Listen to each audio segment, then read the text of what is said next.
Hello and welcome back to Analog Comics. Today I'll continue to go through my TBR pile, the comics that I own but haven't read yet. This time there'll be a theme that I planned for it. I handpicked certain comics from the pile with the theme of nostalgia. That's of course a very personal, a subjective thing, but it is my pile, so it is what it is. But this time I'll try to keep it short. You see, there's another thing I need to talk about. After my previous video, I was hospitalized for a quite long time. I got blood poisoning. And in case you don't know what it means that a bacteria gets into your bloodstream, into the veins. Usually you only get the bacteria through your mouth, nose, or so, and you'll probably get a flu or sore throat. But once the bacteria gets into your bloodstream, where it's warm and nutrition heavy, quite different party begins, because it starts to grow and spread through your veins all over, creating all kinds of funny symptoms and like shutting down functions in your body. One of the way I noticed is that I lost control of my left hand. I couldn't move my fingers for a week. I was lucky because the connection returned. There are many people who are left paralyzed after this. Blood poisoning is a poisoning, and I think it's always lethal without treatment. I was hooked to a machine for a week that kept pumping stuff into my bloodstream and kind of flushing it out. And after that, I was also having treatment at home and so on and so on. But what happened is also that once you have to eat so many pills and medicine, it kind of messes with my stomach, which means heartburn, reflux, and that for me always means that I lose my voice. Even after I got out of the hospital, I lost my voice already 2 times. Now I can speak, it's coming back, so I'm recovering slowly, but this is the reason why I've been kind of gone so for so long, because in the previous video I promised that I'm going to put out these TBR-pile videos really in fast succession. Well, it didn't happen, but this is the reason. But yeah, but that's also the reason why I'm going to keep this video short and very much unedited. I just cut some pieces out, put it out there, and that's it. And I know I look like scruffy looking nerve herder, but that's my face. But let's not focus on that. I'm recovering now. It's behind me. And let's focus on the comics. The first comic on my nostalgia pile is Moomin, of course. Some Finnish comics. This is Moomin Comic Book Classics, Volume 2. I just found this with a good price, so I took it. I've been finding recently really good bargains from those secondhand bookstores, and also buying something just blindly there because the prices have been so good. But yeah, let's look at the Moomin from inside. This is the graphics. I don't think, well, this shouldn't surprise anyone that it looks like this. And for me, Moomin, my first memories of Moomin is from daycare. They had Moomin comics. I remember sometimes thinking that Moomin was scary because they had these dark winter woods there and Moomin was walking there. In my child mind, I could easily think how the dark winter forests in Finland are, and I didn't like the darkness back then. So there's a lot of nostalgia value for me in this, even from the daycare times. Next nostalgia trip will be Filon by Fred, one of my all-time favorite comics.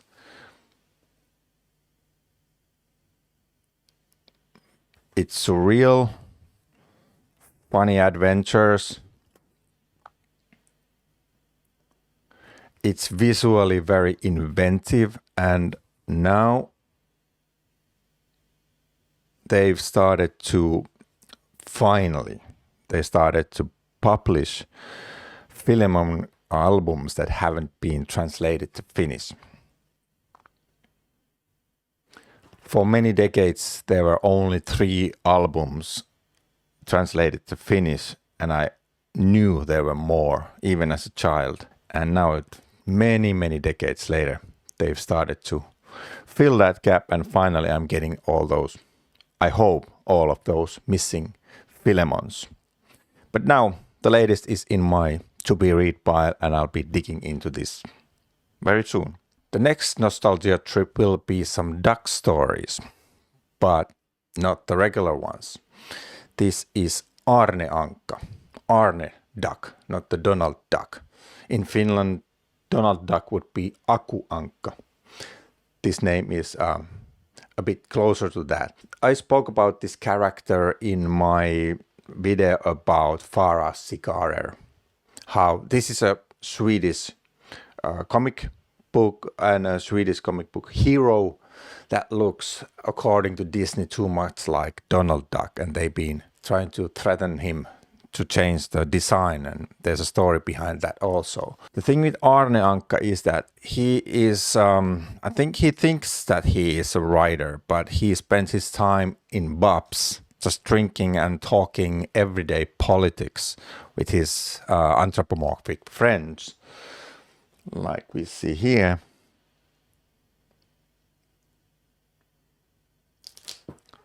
They just get basically shit-faced, and they're puking and pissing all over, and but they talk about real-world issues from the angle of Sweden, and so it's very interesting, the whole idea.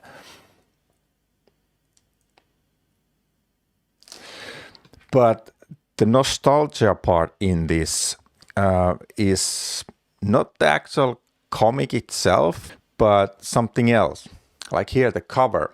Although Arne lives in Stockholm, Sweden, I knew right away that this is a church from Finland, from a city called Turku. And if I turn this the other way around, here Arne is walking next to this store. This is a comic book store in Turku, that Finnish city. I bought this comic book from this store. So strange coincidence. But the thing is that this comic book store is not anymore in this location where Arne is walking. I have been customer of this comic book store even when they were in this location. But now they moved to another place in the same city, particular house where the comic book store used to be, very old house. I have very fond memories of that. So I bought this comic from that particular store. That was the nostalgia bit in this comic. Then we got more duck stories, and this is the duck stories. Some duck stories from Carl Barks. This book series here is nothing but Carl Barks stories. I've had these for years only to volume 6, and then I just went buying all kind of other stuff. But I found this one with a good price, so I took it, and I think that they made 10 of these. They made another one which is kind of the same size but with a little bit different look, and then continued with other Carl Barks stories like that haven't been in these previous ones. So they just continued it with another 10 volumes, but for some reason with different looks. I don't know what the reason is, but this is well made. I'll show you. They have some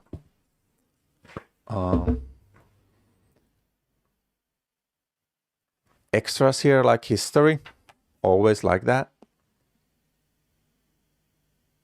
When they have made some effort for the collection. Especially when Carl Barks stories in Finland, these have been published gazillion, million, jillion times already in different formats. In Finland, if you want to find Carl Barks stories, you just go to any comic book store, just close your eyes and grab something, and that's, you probably get a Car Parks duck stories. And some of the stories here I have already read, like the one here. I know this one.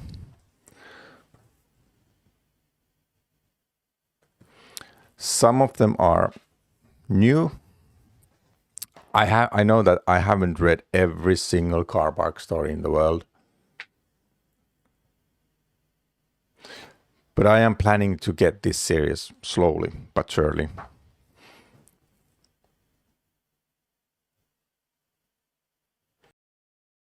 So, another addition to my duck stories. There's never too much Car Parks. Next, we're going to Spain. And I have actually 3 comic books from Spain from the same creator. Timo Tigerinnat. I have no idea if this is available in English and what the name would be. Another character from the same creator. No, this is actually another same here. These 2 agents. This is like a crazy humor. This is F. Ibanez. That was Francisco Ibanez, a Spanish comics creator. He clearly, I don't want to say copied. He was very influenced by the Marcinelle School stuff from Franco-Belgian comic scene. And like the character I showed you here, if you look at, this is the main character. It's like a combination of what Frank Wynne does. So it has the kind of the bellhop costume of Spirou, but this character is more like a helping hand in an office, which is like the André Francoin's Gaston. So basically Mr. Ibanez here combined these 2 characters, Spirou and Gaston, both from André Francoin. I think the reason for why this kind of was okay was that the Franco-Belgian stuff wasn't that available in Spain back then, like the Spirou stories or the Gaston stories. So he just combined them and people saw it as a new thing in Spain. Anyone from Spain watching this, maybe you could tell me more about the background of it. But I used to read this as a teenager and even a bit younger a lot. It's like a crazy humor.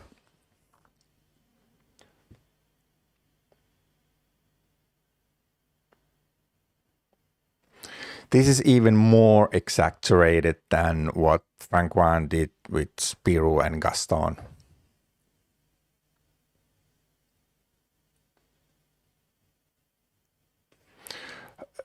Basically what always happens is that our hero here, he does something unexpected, and then his boss, the guy in a black suit, gets into this kind of trap, and what it always leads to is that this the boss of the whole company suffers the most, and it's always something like burning or blowing to pieces, and always very painful. Whatever our hero does leads to suffering. He doesn't mean to do that. It's just like Gaston in Francoin stories. It just leads to that. The other version, this is basically the same stuff, but this is agent stories. These are 2 agents, and I think the connecting thing here is that whatever they are trying to do, it never works out. So they rarely get the things done.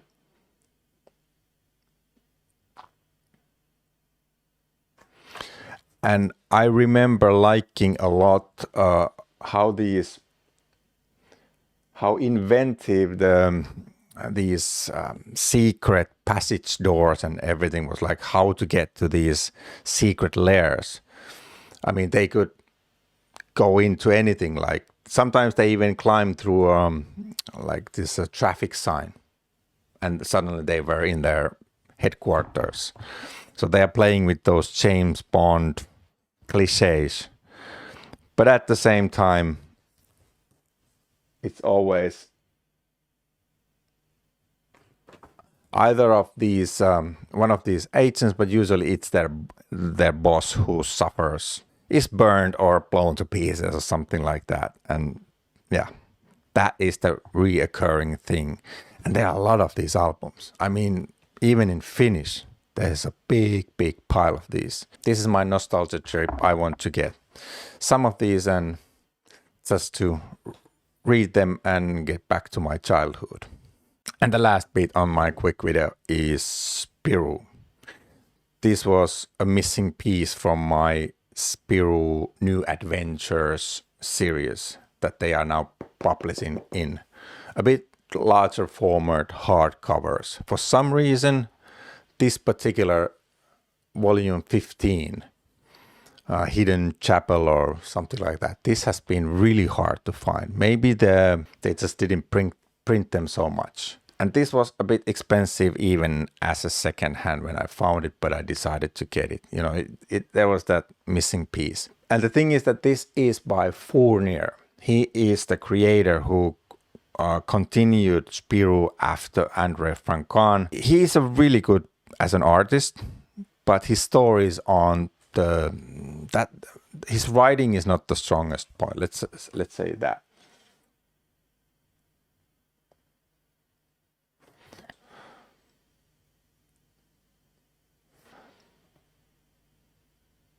But that was it. That was my very quick look at my nostalgia bit on my TBR pile.